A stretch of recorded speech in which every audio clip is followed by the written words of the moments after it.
Good morning मेरे प्यारे प्यारे बच्चों। चलिए आज हम लोग शुरू करते हैं कॉलिगेटिव प्रॉपर्टीज़। बहुत ही इंपॉर्टेंट लेक्चर है और आप यूँ कह सकते हैं कि सॉल्यूशन चैप्टर का बैकबोन है ये। ठीक है, मतलब सॉल्यूशन चैप्टर का बैकबोन है, यहाँ से क्वेश्चन तो आता ही आता है। तो सभी बच्चे ध्यान से इसको वॉच करेंगे और समझने की कोशिश करेंगे। तो चलिए सबसे पहले इसको डिफाइन कर लेते हैं।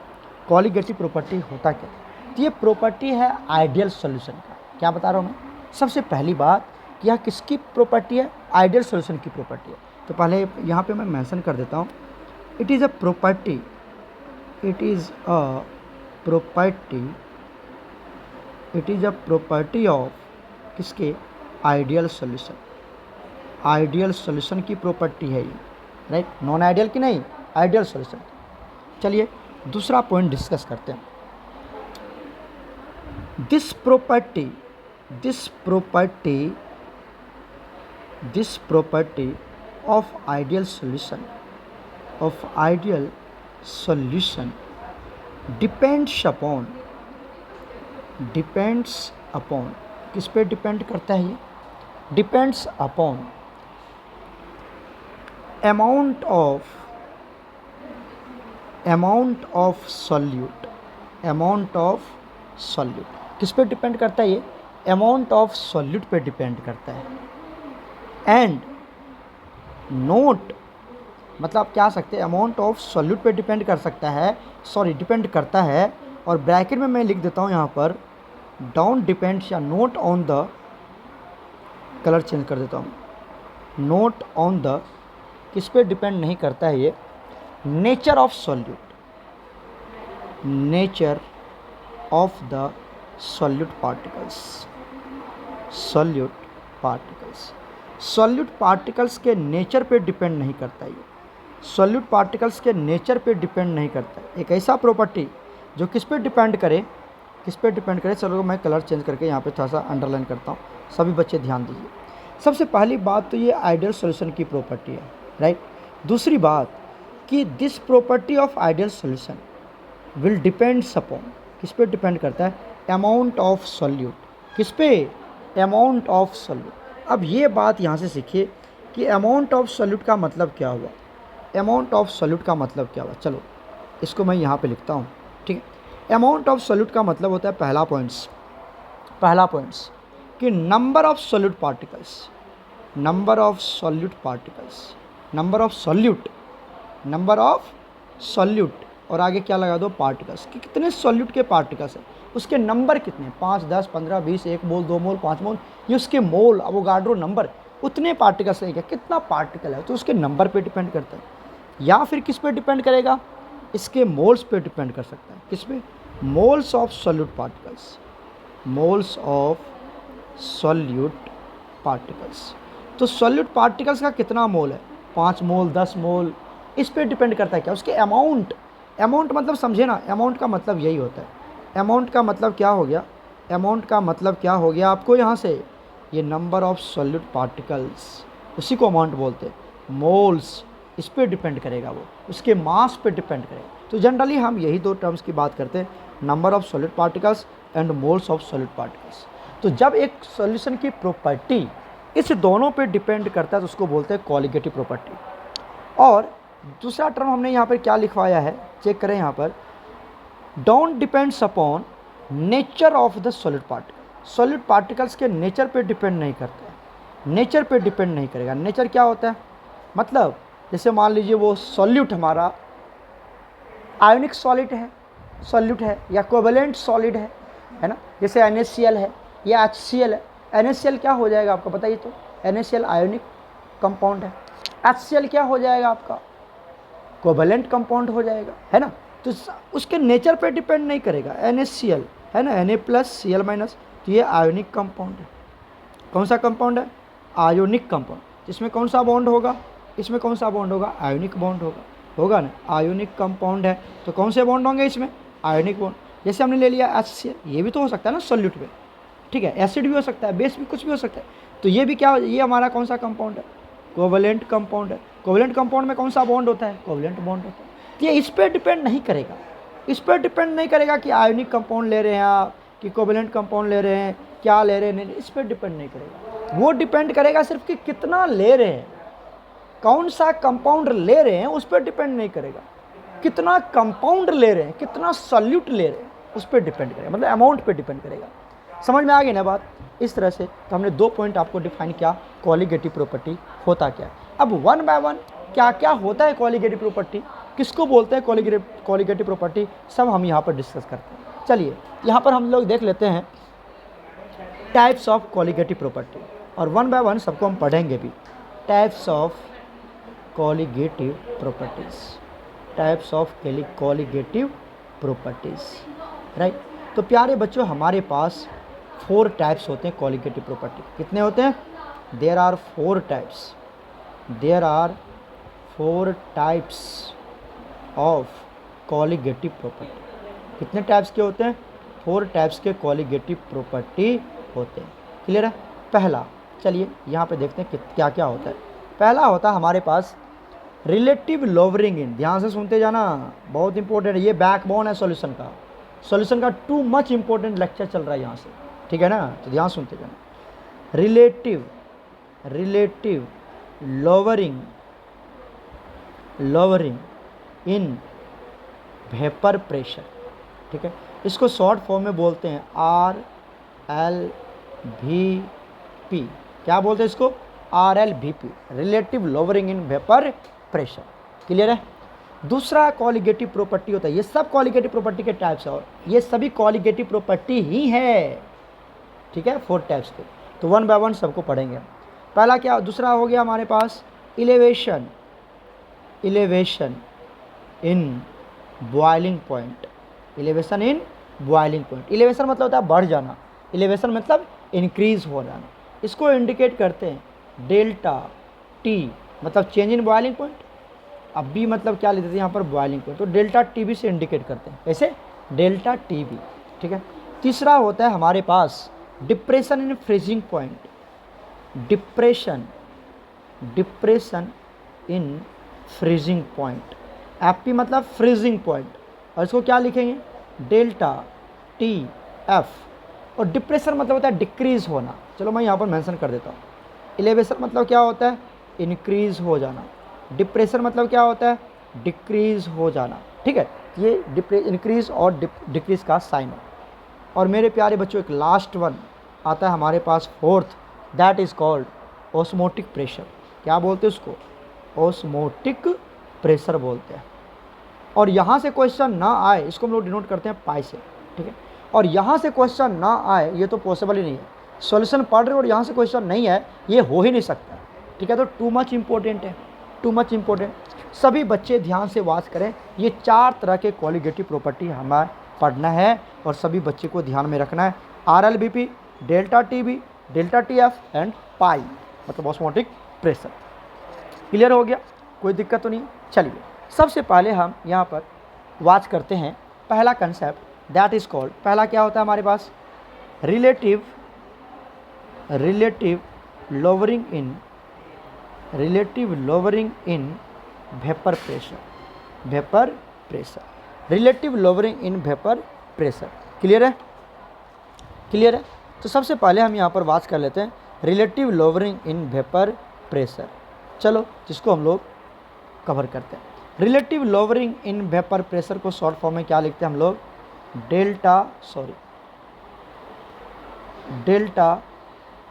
ये हमारा है ना relative lowering in vapour pressure, मतलब आर मतलब रिलेटिव, एल मतलब एल, और यहाँ पर VP, जिसको हम लोग क्या बोलते हैं? RLVP बोलते हैं। चलो इसको डिफाइन करते हैं हम लोग, इसको डिफाइन कर लेते हैं।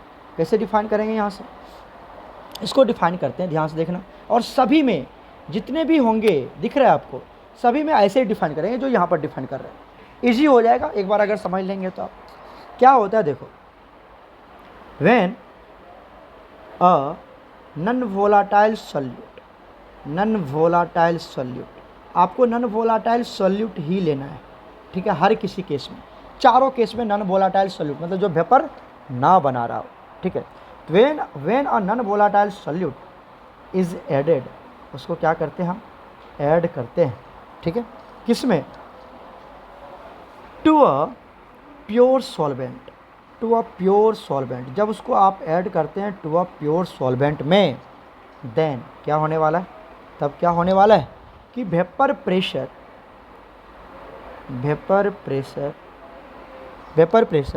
Of a solution vapour pressure of a solution gate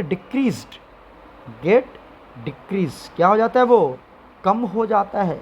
gate decreased और क्या बोलते हैं इसको, लोवर्ड, मतलब कम हो जाता है। गेट डिक्रीज्ड और लोवर्ड एक ही बात होगी ना, कम हो जाना, ठीक है। देन द या विथ रेस्पेक्ट टू ऐसे बोल देते हैं इसको, क्या बोलते हैं, with respect to pure solvent. ये बातें हमने करी भी थी आपके ऑफलाइन लेक्चर में। क्या मैंने आपको बताया, ध्यान देखिए। क्या बोलता है कि when a non volatile solute, जब एक नॉन वोलाटाइल सॉल्यूट को आप क्या करते हैं, ऐड करते हैं। किस में ऐड करते हैं, प्योर सॉल्वेंट में। अच्छा, इसका मतलब क्या लेना पड़ेगा यहाँ पर, चलो डायग्राम के साथ समझाता हूँ। यहाँ पर क्या लेना पड़ेगा, एक आपको प्योर सॉल्वेंट लेना पड़ेगा। एक कंटेनर ले लिया, इसमें हमने सिर्फ ले लिया वाटर। क्या ले लिया हमने, जहाँ तक पढ़ाया मैं उतना तक समझा रहा हूँ आपको। यहाँ पर क्या ले लिया हमने, वाटर। बताइए ये वाटर आपका क्या होगा, प्योर होगा, क्योंकि इसमें सिर्फ वाटर ही है। तो क्या बोलेंगे इसको, प्योर वाटर। मतलब ये क्या हो गया, प्योर सॉल्वेंट हो गया। क्या प्योर सॉल्वेंट हो गया क्या। अब यहाँ से जब इसको गर्म करेंगे, हीट करेंगे, तो क्या बनेगा, ये वेपर बनाएगा वेपर। अब जब ये वेपर बनाया प्योर फॉर्म में, तो क्या लिखेंगे, वेपर प्रेशर को पी से नोट करते हैं, और प्योर है तो नोट लिखेंगे, वाटर है तो क्या लिखेंगे, वाटर H2O। तो बन गया P नोट ऑफ H2O। तो ये बन गया vapour pressure of pure solvent. ठीक है, यहाँ तक तो समझ में आ गया कि when a non volatile solute is added to a pure solvent. ठीक है, प्योर सॉल्वेंट की कहानी आ गई। देन तब क्या होने वाला है, वेपर प्रेशर ऑफ सॉल्यूशन। तो सॉल्यूशन बनाना पड़ेगा हमें, है ना। तो चलो एक सॉल्यूशन बना लेते हैं, यहाँ पर। ठीक है, इसमें क्या क्या होगा बताइए। इसमें आपका क्या क्या होने वाला है, वाटर भी होने वाला है। क्या होने वाला है यहाँ पर, वाटर। क्लियर है। और इसमें नॉन वोलाटाइल सॉल्यूट ऐड करना। अरे ध्यान से देखो, क्या ऐड करना है यहाँ पर आपको, नॉन वोलाटाइल सॉल्यूट। तो नॉन वोलाटाइल सॉल्यूट क्या ले लेते हैं, NaCl। जब आप इसको ऐड करेंगे तो श्योर है NaCl वेपर बनाएगा नहीं, NaCl वेपर नहीं बनाएगा। तो NaCl आ गया हमारे पास नॉन वोलाटाइल। क्या आ गया, ये नॉन वोलाटाइल है, पढ़ाई रखे हम आपको। और ये जो प्योर सॉल्वेंट है ये क्या आपका, वोलाटाइल है ना, वोलाटाइल। ठीक है, तब यहाँ पर जो वेपर प्रेशर क्रिएट होगा वो किसकी वजह से क्रिएट होगा, वाटर की वजह से क्रिएट होगा, है ना। ये वेपर प्रेशर किसकी वजह से क्रिएट हुआ, वाटर की वजह से क्रिएट हुआ। और इसको हम लोग किससे डिनोट करते हैं, इसको हम लोग डिनोट करते हैं P ऑफ S, क्योंकि अब इसमें सॉल्ट भी है, वाटर भी है। तो ये क्या बना लिया आपका, ये बन गया आपका सॉल्यूशन। क्या बन गया, सॉल्यूशन। और सॉल्यूशन की वेपर प्रेशर सिर्फ किस पे डिपेंड करेगा, वाटर की वेपर प्रेशर पे डिपेंड करेगा, सॉल्ट के वेपर प्रेशर पे डिपेंड नहीं करेगा, क्योंकि ये वेपर प्रेशर क्रिएट करता ही नहीं है। राइट, अब आ जाओ। और ये हमने आपको पढ़ा रखा है कि यहाँ पर क्या होता है कि जो P नोट, ये जो P नोट ऑफ वाटर है, ये ऑलवेज ग्रेटर होता है किससे, P ऑफ S से। पढ़ाया था ना मैंने आपको ऑफलाइन के लेक्चर में कि vapour pressure of pure solvent is greater, always greater than vapour pressure of solution. Clear है। और उसी पॉइंट को यहाँ पर RLBP में एक्सप्लेन किया गया है। क्या लिखा हुआ है कि when a non volatile solute, जब एक नॉन वोलाटाइल सॉल्यूट को आप क्या करते हैं, ऐड करते हैं टू अ प्योर सॉल्वेंट में, देन क्या होने वाला है, vapour pressure of solution get decreased, कम हो जाता है। वेपर प्रेशर ऑफ सॉल्यूशन, इधर देखो, इधर यही तो है, vapour pressure of solution get decreased, कम हो जाता है, या लोवर्ड, कम हो जाता है, विथ रेस्पेक्ट टू, किसके रेस्पेक्ट में, प्योर सॉल्वेंट के रेस्पेक्ट में उसकी वेपर प्रेशर कम हो जाएगी। कहने का मतलब क्या हुआ कि vapour pressure of pure solvent क्या होगा, P naught of water is always greater than किससे, PS। ये हमने आपको समझा रखा है, और ये RLBP यही तो कहता है। तो ये कहानी, ये थ्योरी आपको बिल्कुल समझ में आनी चाहिए। ठीक है, अब चलिए, अब यहाँ पर इसका एक्सप्रेशन भी ड्राइव करते हैं हम लोग। एक्सप्रेशन कैसे ड्राइव करेंगे, ये मैंने आपको डायग्राम बना के दिखा दिया, एक प्योर सॉल्वेंट का और एक सॉल्यूशन का। क्लियर है। अब आइए, अब अप्लाई करते हैं। No according to Raoult's law के अकॉर्डिंग हम पढ़ने जा रहे हैं। रॉल्स लॉ क्या बोलता है? अच्छा, रॉल्स लॉ तो हमेशा अप्लीकेबल होता है वोलाटाइल सॉल्यूट के लिए, मतलब वोलाटाइल कंपोनेंट्स के लिए, है ना। तो देखिए यहाँ पर अगर मैं रॉल्स लॉ लगाऊँ किसके लिए? सॉल्यूशन के लिए। फॉर सॉल्यूशन के लिए लगा रहे हैं तो क्या लिखेंगे यहाँ पर according to Raoult's law? Vapour pressure solution is equal to, क्या लिखते हैं हम लोग? Vapour pressure of solute plus vapour pressure of solvent, है ना पता आप लोगों को। तो देखिए वेपर प्रेशर को किससे डिनोट करें? वेपर प्रेशर को इंडिकेट करते हैं P से, सॉल्यूशन के लिए S equal to PA plus PB। ये तो हज़ारों बार हमने कवर कर रखा है इसको, ठीक है। तो PS इक्वल टू क्या बन गया? PA plus PB। यहाँ पर देखें, यहाँ पर सॉल्यूशन के केस में किसके लिए अप्लाई कर रहे हैं? अब सॉल्यूशन के लिए रॉल्स लॉ अप्लाई कर रहे हैं, बट सॉल्यूशन में आपका इन सॉल्यूशन बता दीजिए जो सॉल्यूट है, जो आपका सॉल्यूट है वो क्या है? Is non volatile. वो तो नॉन वोलाटाइल है ना, वो तो वेपर प्रेशर क्रिएट नहीं करेगा। सॉल्यूट इज नॉन वोलाटाइल, है या नहीं है? सॉल्यूट तो नॉन वोलाटाइल है, मतलब सॉल्यूट कोई वेपर प्रेशर क्रिएट नहीं करेगा। क्या लिया हुआ है आपने? NaCl लिया हुआ है, तो नॉन वोलाटाइल है। तो बताइए यहाँ पर जिसकी वजह से सॉल्यूट, मतलब ये PA यही है ना सॉल्यूट हमारा, तो इसकी वेपर प्रेशर क्या हो जाना है? इसकी वेपर प्रेशर तो 0 हो जाएगा। इसकी वेपर प्रेशर की वैल्यू कितनी हो जाएगी? 0। M I right? तो बताइए इक्वेशन क्या बन जाएगा? एक्सप्रेशन बन जाएगा PS इक्वल टू PB, क्योंकि PA की वैल्यू कितनी होगी? 0 होगी। और PB इक्वल टू क्या लिख सकते हैं हम? ये लिख सकते हैं P naught of B into mole fraction of B। और अगर आपका B सॉल्वेंट, B मतलब B क्या है यहाँ पर? B इंडिकेट करता है सॉल्वेंट को, और सॉल्वेंट आपने क्या ले रखा है? Water, right? क्लियर है? तो अगर वाटर के अकॉर्डिंग चलूँ तो क्या लिखूँ इसको? PS equal to P of water, vapour pressure of water is equal to P naught of water into mole fraction of water. Am I right? Clear है? तो ये हमारा बन गया रॉल्स लॉ, और इसको हमने ड्राइव भी करा है आपके ऑफलाइन लेक्चर में। क्लियर है यहाँ तक? कोई दिक्कत तो नहीं है? अब आइए, अब आपको एक बात तो पता है यहाँ पर, अब सीधा सिंपली ए भी लेके चलते हैं, क्योंकि कभी वाटर दे देगा, कभी अल्कोहल दे देगा, कभी कुछ एसिड दे देगा, तो कितना को क्या, तो ए भी मान के चलते हैं। ए को आप समझ लेना क्या? सॉल्यूट, है ना, और बी को क्या समझ लेना? सॉल्वेंट। क्लियर है? बन जाएगा क्वेश्चन आपसे। तो क्या बन गया हमारा? ये एक्सप्रेशन तो आपको पता ही चल रहा है यहाँ से। देखिए जब हमने ए बी का कंसेप्ट लेके चला, ठीक है, तो क्या एक्सप्रेशन बने? यहाँ पे फिर से लिखूँ PS इक्वल टू PB और equal to P naught of B into mole fraction of B, right?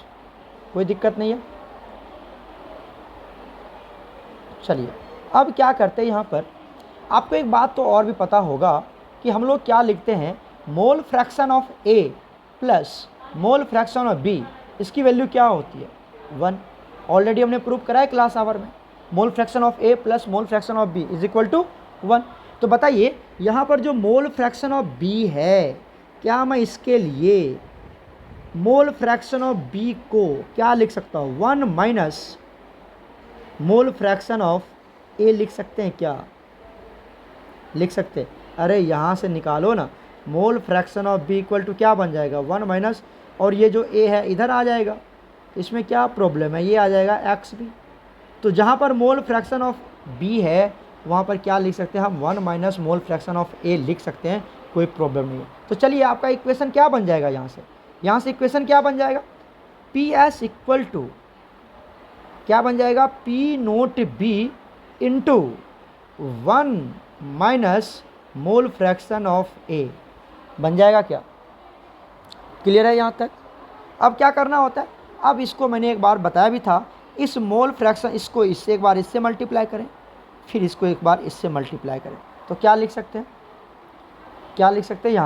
यहाँ से लिख सकते हैं PS is equal to P naught B, एक बार उसको मल्टीप्लाई कर दिया 1 से, बीच में आ जाएगा माइनस ये क्या आ जाएगा, P naught of B into mole fraction of A. Clear है, ये तो लिख सकते हैं मल्टीप्लाई करके। और यहाँ से आपका एक्सप्रेशन क्या बनेगा, अगर मैं यहाँ से निकाल लूँ मोल फ्रैक्शन ऑफ ए निकाल लूँ, मोल फ्रैक्शन ऑफ ए निकालूँ तो क्या लिख सकते हैं, इस टोटल टर्म को पहले, अरे ऐसे देखो, इस टोटल टर्म को पहले क्या करते हैं हम इस साइड लेके आ जाते हैं, ठीक है, और इस पी एस को क्या करते हैं इस साइड लेके आ जाते हैं। तो ये माइनस वाला इधर आएगा तो क्या बन जाएगा, P naught B into mole fraction of A, plus में कन्वर्ट हो जाएगा, इक्वल टू क्या बनेगा, पी नोट ऑफ बी पहले से, और ये इधर प्लस में है, पी एस प्लस में है, इधर जाएगा तो माइनस हो जाएगा पी एस। क्लियर हो रहा है। अब बताइए यहाँ से मोल फ्रैक्शन ऑफ ए निकाल लेते तो क्या बन जाएगा, P naught of B minus P S divided by P naught of B. Clear है, बताओ, कोई दिक्कत नहीं है। ये बन गया हमारे पास आर एल वी पी का एक्सप्रेशन, यही एक्सप्रेशन है आर एल वी पी, और ये आपको डेरिवेशन अच्छे से आना चाहिए। क्लियर है। देखो अब बताओ, अब सारे टर्म को एक्सप्लेन कर लेते हैं कि कौन क्या टर्म है। बताइए यहाँ से, एक्स ए क्या है, एक्स ए है मोल fraction of solute, mole fraction of solute, और सॉल्यूट को ही तो ये माना था। अगर आप मोल फ्रैक्शन ऑफ ए निकाल लेते हैं, अरे सुनो, अगर मोल फ्रैक्शन ऑफ ए आप निकाल ले रहे हो तो वही निकल जाता है आपका आर एल वी पी, और इसके बेसिस पे क्वेश्चन भी आता है। सिर्फ मोल फ्रैक्शन कैलकुलेट कर लो ए का, सॉल्यूट का, आपका R L V P relative lowering इन वेपर प्रेशर निकल जाता है ना। यही तो है मोल फ्रैक्शन ऑफ ए, है ना, यही मोल फ्रैक्शन ऑफ ए। क्लियर हो चुका है। अब आइए दूसरे टर्म को देखते हैं, पी नोट बी क्या है, पी नोट बी है, पी से किसको नोट करते हैं, वेपर प्रेशर, ऑफ बी क्या था हमारा, वाटर या सॉल्वेंट, बी क्या था, वाटर, और वाटर में जनरली सॉल्वेंट ही लेते हैं हम लोग। और ये कौन सा फॉर्म है, नोट लगा हुआ है तो प्योर, एकदम समझ में आ रहा है क्या। चलो पी एस क्या है बताइए, पी एस है vapour pressure of solution, vapour pressure of solution. तो ये इतना टर्म है, इसी को हम क्या बोलते हैं, आर एल वी पी बोलते हैं। क्लियर हो गया। अच्छा एक बात और देखो यहाँ पर, ये जो P naught B minus P S है, क्या मैं इसको डेल्टा पी लिख सकता हूँ, चेंज इन प्रेशर। आपको पता है ना कि पी नोट, जो पी नोट है, अरे इधर देखो, P naught be always greater than P S होगा। तो ज़्यादा में से छोटे वाले को माइनस करोगे तो वैल्यू क्या आएगी, पॉजिटिव ही आएगा ना, वैल्यू क्या आएगा, पॉजिटिव, क्योंकि यहाँ माइनस कर रहे हैं, यहाँ क्या कर रहे हैं, माइनस कर रहे हैं, तो वैल्यू तो पॉजिटिव ही आना है। तो ये हो गया, इसको बोलते हैं हम डेल्टा पी, और इसकी वैल्यू हमेशा क्या आएगी, पॉजिटिव आएगी। क्या आना है, पॉजिटिव। तो डेल्टा पी किसको बोला, तो यहाँ से एक बात और आप कंफर्म करें, देखो एक सेकेंड, यहाँ से क्या लिख सकते हैं हम लोग, मोल फ्रैक्शन ऑफ ए मतलब mole fraction of solute is equal to delta P divided by P naught B. समझ में आया। और डेल्टा पी क्या है, अरे सर ये P naught B minus P S है, और divided by P naught B है। तो इस तरह से ये जो हमारा एक्सप्रेशन है पी नोट बी, इसी को हमने बोला डेल्टा पी। तो निकाल लोगे। क्लियर हो गया, कोई दिक्कत तो नहीं है।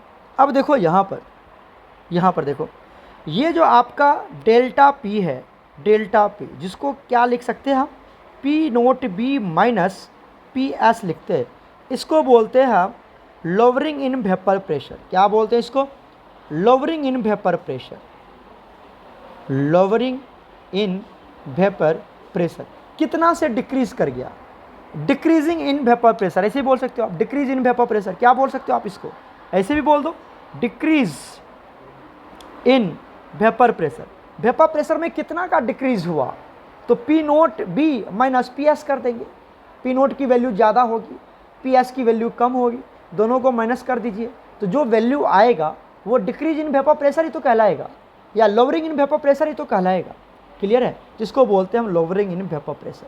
और अगर आपने लिख दिया, एक सेकेंड, अगर आपने लिख दिया, क्या लिखा, अगर आपने लिख दिया P naught B minus P S, ये तो लोअरिंग इन वेपर प्रेशर है। अरे सुन रहे हो, ये तो लोअरिंग इन वेपर प्रेशर है। और अगर इसको डिवाइड कर दिया आपने किससे, पी नोट बी से, है ना, इसी को बोलते हैं, इसी को बोलते हैं relative lowering in vapour pressure. क्या बोलेंगे बताइए, इसी को बोलेंगे relative lowering in vapour pressure. Relative lowering in vapour pressure बोलते हैं, रिलेटिव लोअरिंग, क्योंकि इसके रेस्पेक्ट में निकाल रहे हैं, इसके रेस्पेक्ट में डिवाइड कर रहे हैं, तो रिलेटिव बोलते हैं। इसके रिलेटिव में निकाल रहे हैं, इसके रेस्पेक्ट में निकाल रहे हैं, दैट इज कॉल्ड। और इसी की वैल्यू कितना आया है पता है आपको, मोल फ्रैक्शन ऑफ ए, यही तो है मोल फ्रैक्शन। तो लोअरिंग इन वेपर प्रेशर क्या है पता चल गया, और relative lowering in vapour pressure क्या है पता चल गया आपको। क्लियर है। चलिए एक बार फिर से इसको फॉर्मूला को हम लिखते हैं और फिर आगे की डेरिवेशन चेक करते हैं। बताइए क्या लिखा आपने, mole fraction of A equal to P naught minus P S by P naught. और ये पी नोट किसका लेंगे पता है आपको, सॉल्वेंट का। किसका लेंगे, सॉल्वेंट का। किसका लेंगे, सॉल्वेंट, जिसको पी बी लिखते थे, याद है ना, जहाँ पे अरे इधर से इधर पी बी है ना, याद रखें। अच्छा आ जाओ, अब चेंज करते हैं यहाँ पर, किसको चेंज करते हैं हम, इसको चेंज करते हैं। मोल फ्रैक्शन ऑफ ए, आपको पता है मोल फ्रैक्शन ऑफ ए क्या होता है, मोल फ्रैक्शन ऑफ ए क्या होता है, चलो मैं यहाँ पे लिखता हूँ, ध्यान सुनते जाना।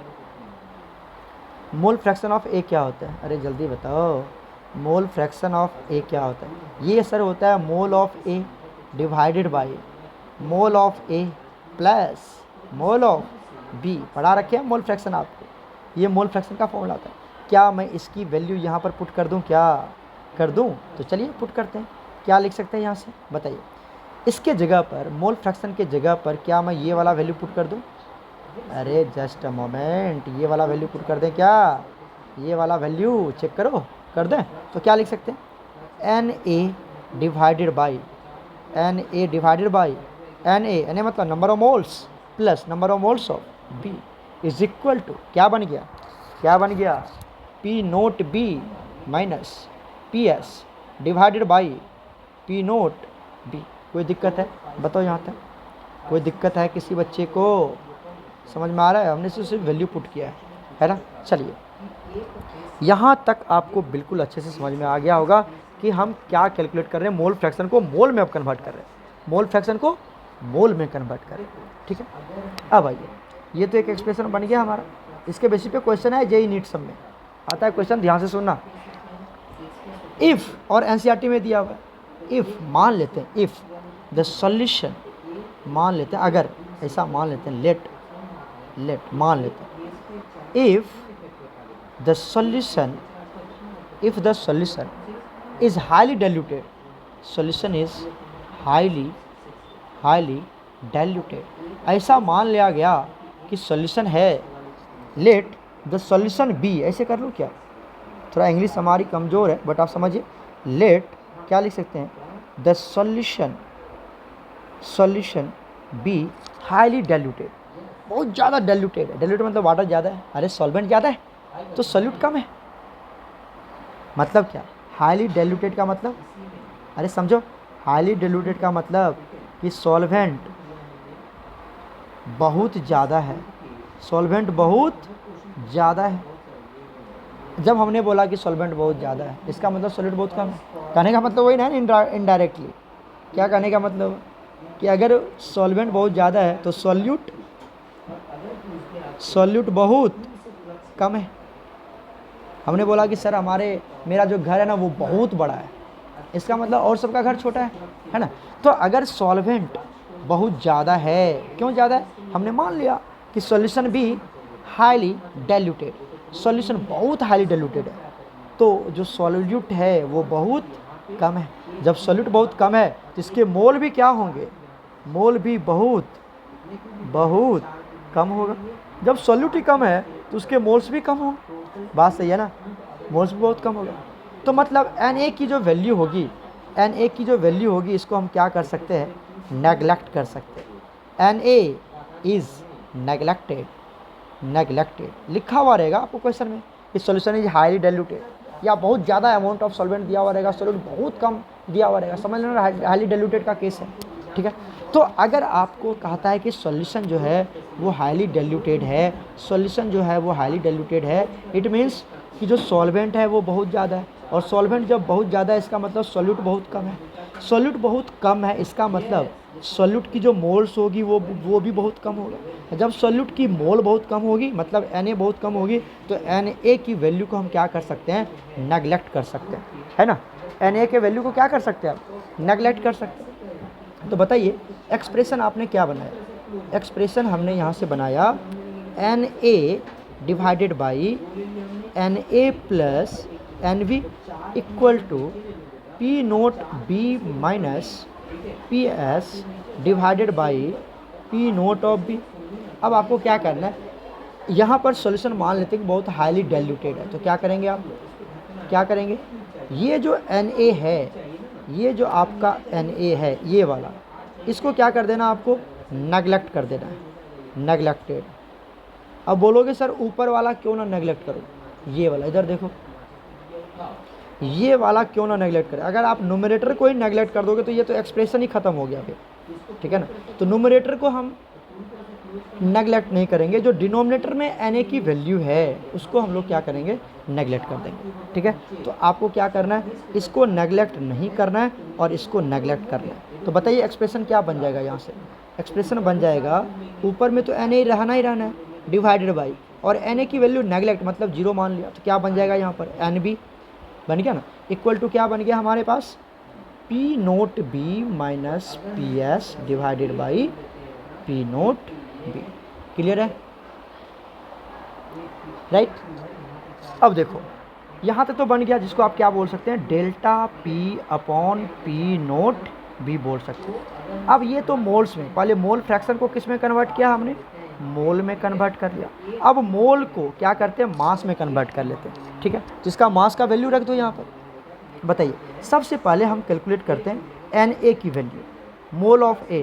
तो मोल ऑफ A मतलब क्या लिखेंगे, given mass of A divided by molar mass of A, ये लिखते हैं ना, mole of A, given mass of A divided by molar mass of A। तो चलो हम लोग यहाँ पे लिखते हैं गिवन मास किसका, इसका ले रहे हैं हम, ये दोनों निकाल रहे हैं, और मोलर मास, मोलर मास किसके लिए ले रहे हैं, ये हम ये ले रहे हैं A के लिए। बीच में देखो क्या साइन है, बीच में डिवाइड है, तो यहाँ पे डिवाइड कर देते हैं। अब आ जाओ B के लिए निकाल लेते हैं, B के लिए निकाल लो यहाँ से, ये Nb के लिए। तो क्या लिखेंगे इसके लिए, given mass divided by molar mass, molar mass किसका, मोलर मास। तो ये टर्म हमने लिखा है B के लिए, इक्वल टू क्या लिखेंगे, P naught B minus P S divided by P naught of B. सही है। अब आ जाओ इसको थोड़ा सॉल्व कर लेते हैं, ठीक है। अब गिवन मास को क्या लिखते हैं, W से इंडिकेट कर देते हैं गिवन मास को। तो W, और ये A के लिए लिखा तो WA divided by, molar mass को किससे लिखते हैं, कैपिटल M से डिनोट कर दो इसको, MA से, डिवाइडेड बाई, यही करेंगे ना। गिवन मास को क्या लिखें, आ जाओ इसको रेड कलर से डिनोट करता हूँ मैं, क्या बन जाएगा, WB divided by molar mass को MB इक्वल टू, फॉर्मूला लिख दो आगे, P naught of B minus P S divided by क्या बन जाएगा, पी नोट ऑफ बी। अब डिवाइड का अपोजिट कर देते हैं, मल्टीप्लाई हो जाएगा ना। बताओ क्या बनेगा, ये वाला तो टर्म ऐसा ही आएगा as it is, WA upon MA, और डिवाइड का उल्टा क्या हो जाएगा, मल्टीप्लाई। क्या बन जाएगा यहाँ से चेक करो, ये बन जाएगा MB डिवाइडेड बाई WB हो जाएगा। अब B किसके लिए, सॉल्वेंट के लिए, और A किसके लिए, सॉल्यूट के लिए, इक्वल टू, फॉर्मूला चेक करो क्या लिख रहे हैं यहाँ से, इक्वल टू क्या लिख देंगे, P naught B minus P S divided by P naught B. Clear है। तो यहाँ से आपका न्यूमेरिकल्स भी आता है, यहाँ तक आपको एक्सप्रेशन कैलकुलेट करना भी आना चाहिए, और फिर इसके बेसिस पे जो भी न्यूमेरिकल्स होगा उसको भी हम लोग चेकआउट करेंगे, ठीक है। एक सेकेंड रुक जाना, तो मैं इसको अरेंज करके लिख देता हूँ। यहाँ पर क्या आ जाएगा, पी नोट बी आ जाएगा, पी नोट बी आ जाएगा, ठीक है। तो ये बन गया हमारे पास एक एक्सप्रेशन RLBP का। इस फॉर्मूला से भी क्वेश्चंस बनते हैं। तो इसके बेसिस पे जो भी क्वेश्चन होगा वो हम लोग अगले क्लास में कवर करेंगे, ऑफलाइन क्लासेस में कवर कर लेंगे। बट यहाँ तक सभी बच्चे एक बार वॉच कर लेना, इसको अच्छे से नोट्स बना लेना, और अगर कोई कंसेप्ट कवर नहीं होगा तो फिर हम इसको ऑफलाइन लेक्चर में कवर कर लेंगे, ठीक है प्यारे बच्चों। God bless you all.